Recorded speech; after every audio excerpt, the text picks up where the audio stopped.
কোন আছে না ঘর পাপড়ি বলে এখন গাড়ি লেছি পয়সা টাকা খরচ চলি ওলা খরচ হচ্ছে ও কাম দুটা হব টানা তো হব চুয়া তো হব এই বন্ধু বান্ধবক মাতি আনি ফুৰিবা এই বন্ধু বান্ধবক মাতি আনি গাড়ি কিন্তু মশলা অপা কিনতে গাড়ি যাবি কো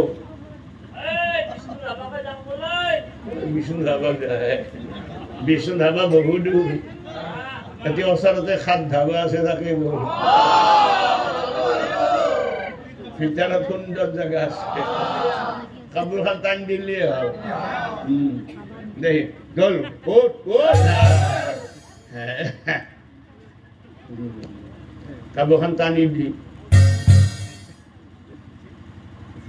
এইফালে দোকানত চলি নাকি তই মাত আছে না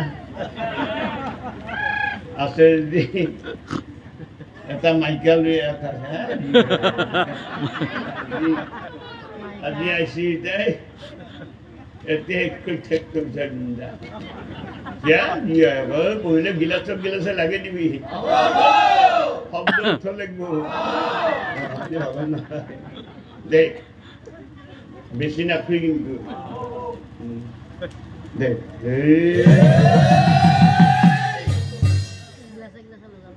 ও খানা নামত মদ খাব আৰু খাব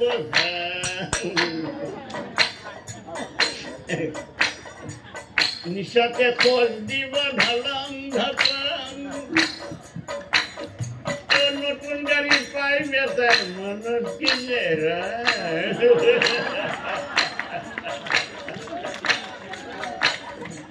নতুন গাড়ি পাই বেতার মনত কিনে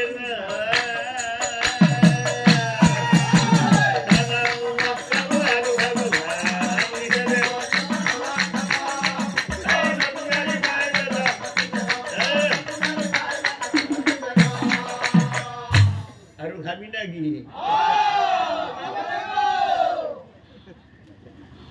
পয়সাটো কিন্তু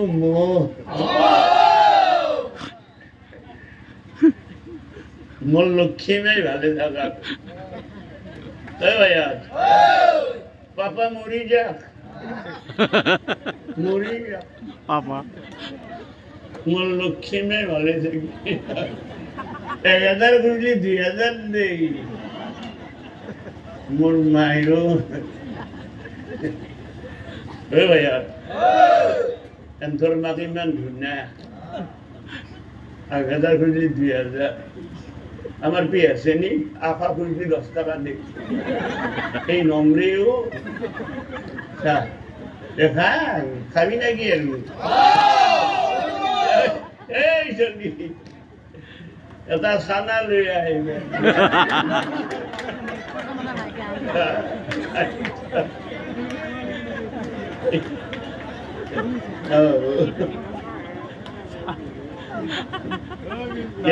ভূমি আমার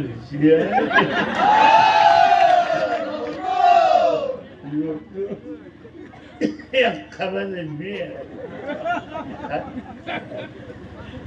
ও মধ্যরাতে বন্ধুর সঙ্গে মদ পানি খাব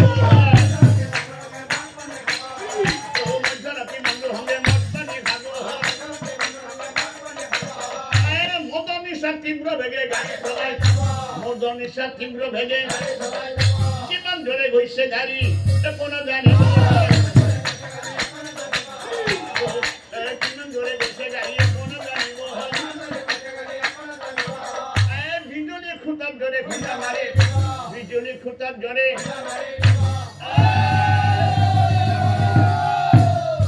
কাহার ভাঙি না ঘর ভর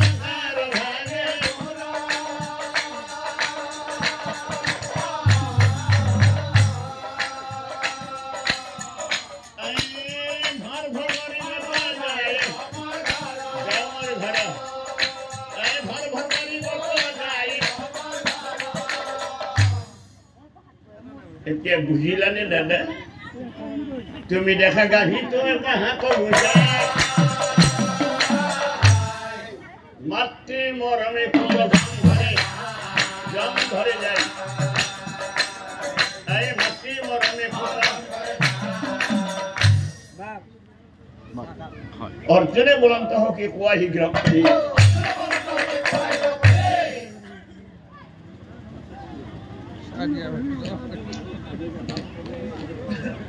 সাদে আরম্ভ করলেন নাকি বাবা পক্ষে তো আছে মরা হাম হক্ষণ করি দুই পাখির দিকে আছে বেদ ধর্মর বাণী ইয়ার অর্থ হকি মোক কোয়া ভাঙি পাখি যেনে শুনা হকি এই পক্ষীটোৰ অৰ্থ হল মৰা খাই থাকাখিনি ধৰ্ম কৰা বুজাইছে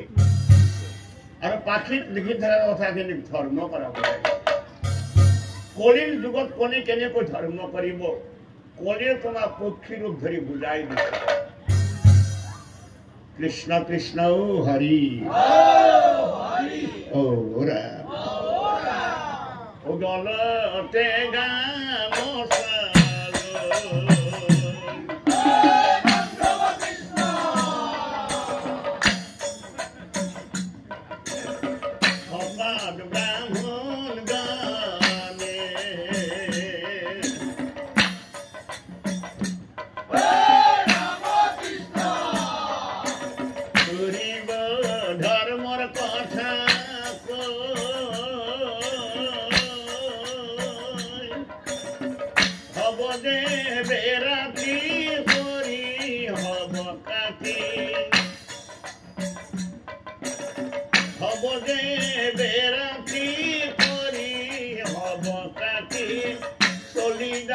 মদর ঘাটি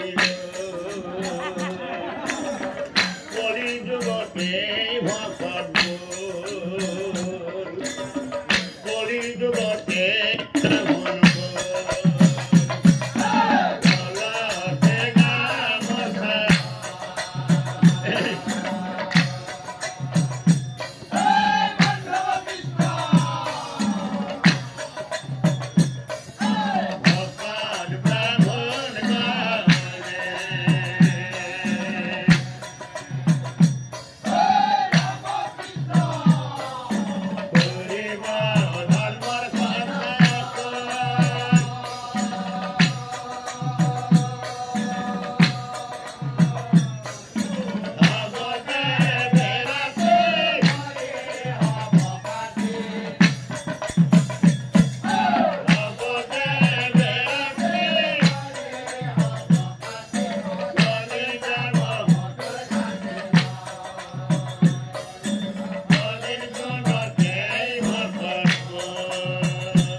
দিন ঢলে ধর্মর বাণী অপ্রচার করিব আৰু ৰাতি হলে অন্তর মাক আছে নাকি বস্তু আছে না মাক ওলাইছো দে তাড়াতাড়ি ওটাকে ঘৰত বহাই মতে মানুহে খাব মতে মানুহে খাব এই ওটাকে ঘৰত বহাই ভাগ ৰাতি উলটিব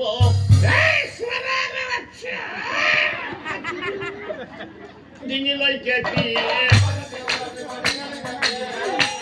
ভাগ ৰাতি উলটিব ডিঙিলৈকে বাটে বাটে আহিব বেয়া গালি বাটে বাটে আহিব কতজনে নিহা কটাই বেশ্যাৰ ঘৰত আৰু দিন ঢলেই सर्वे भवन्तु सुखिनः सर्वे सन्तु निरामयाः सर्वे भद्राणि पश्यन्तु सन्डांगर फटा मारी रामर भगत এই সন্डांगर फटा मारी এই নকুলে বলন্ত দাদা প্ৰণাম জনাও আচৰিত পঞ্চপুৱা মই দেখা পাওঁ চাৰিকাষৰ জল ভৰি আছে মাজৰটো কুয়া কিন্তু তলি শুকাই আছে ইয়াৰ অৰ্থ দাদা মোক কহিয়া বুজায় কথা শুনি শ্ৰীকৃষ্ণই হাঁহি হাঁহি কয় তেনে হ'ল শুনাব পাই। ইয়াৰ অৰ্থ হ'ল এই ধনী মানুহৰ ঘৰতে বিবাহ শ্ৰদ্ধা উৎসৱতে দুখীয়া নিচলাৰ নাথাকিব নিমন্ত্ৰণ।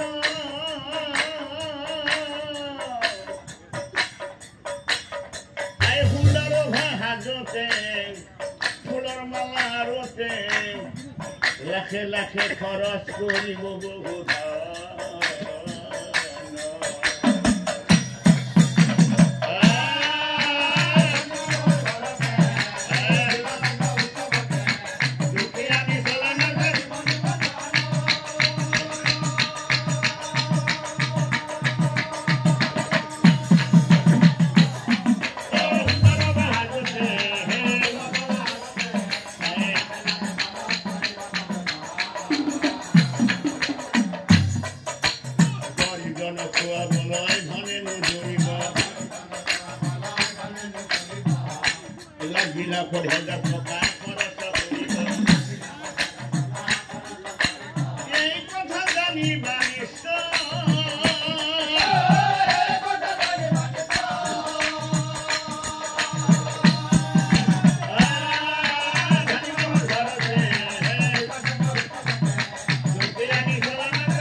নামৰ জীৱৰ খাদ্য ৰৈ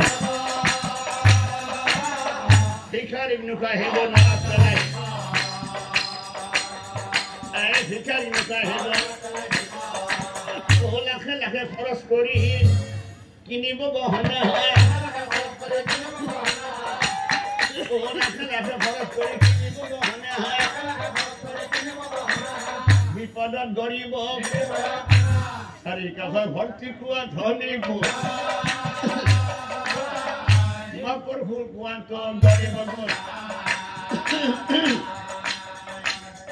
এই মাকৰ শুকান কোৱাটো মই কোৱা কথাখিনি গণি পিটি বুজি পোৱা নাই গণি পোৱাৰ আগত এই বুজি পোৱা নাই গণি এতিয়া নহা তুমি মোহৰ কাষ মহাদেৱে কয় কথা এই মহাদেৱে কয় কথা মহাদেৱে বলি দাদা প্ৰণাম জনাও পাহাৰ ভাঙি শিল খহি পৰা দেখা পাওঁ বৰগছৰ খুন্দা খাই শিলটো নৰল কিন্তু কি আচৰিত সৰু তৃণত ঠেকা খাই তাতে ৰৈ গ'ল ইয়াৰ অৰ্থ দাদা মোক কহিও বুজাই কথা শুনি শ্ৰীকৃষ্ণই হাঁহি হাঁহি কয় তেনে শুনি শুনাব পাই। ইয়াৰ অৰ্থ হ'ল ওহিলে খুন্দা খোৱা সহাদে ধন স্বৰ্গ হ'ল সহাদে অজিদাৰ সৰু তৃণ হ'ল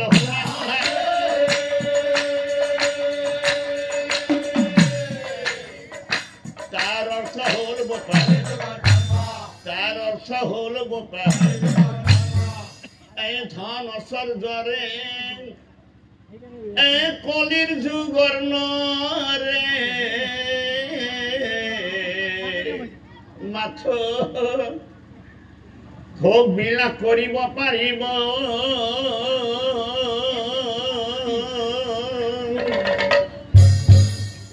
তাৰ বিনে মনুষ্য জীবন ও ধনে নোৱাৰে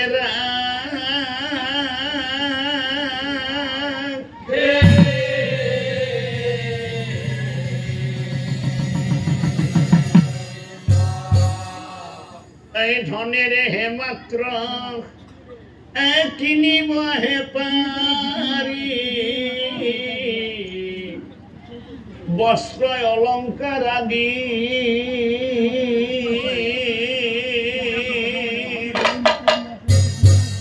ধুনীয়া দেহাতী জটিল ৰোগে পাই ও ধনে নকৰিব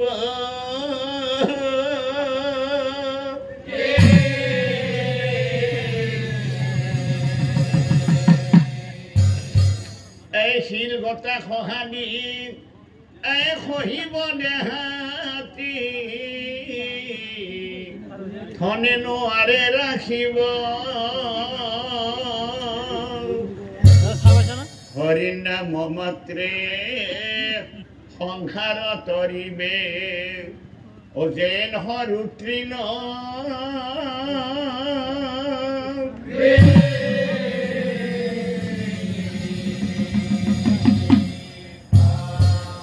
হৰি নামে হল শ্ৰেষ্ঠ ধৰ্ম কলিৰ যুগত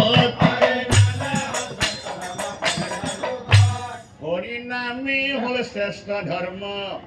কলিৰ যুগত ব্ৰাহ্মণ ক্ষুদ্ৰ বৈশ্য চাৰি জাতি কলিৰ যুগত নাথাকিব জাতি উপজাতি তোমাৰ চৰণে লৈলো হৰা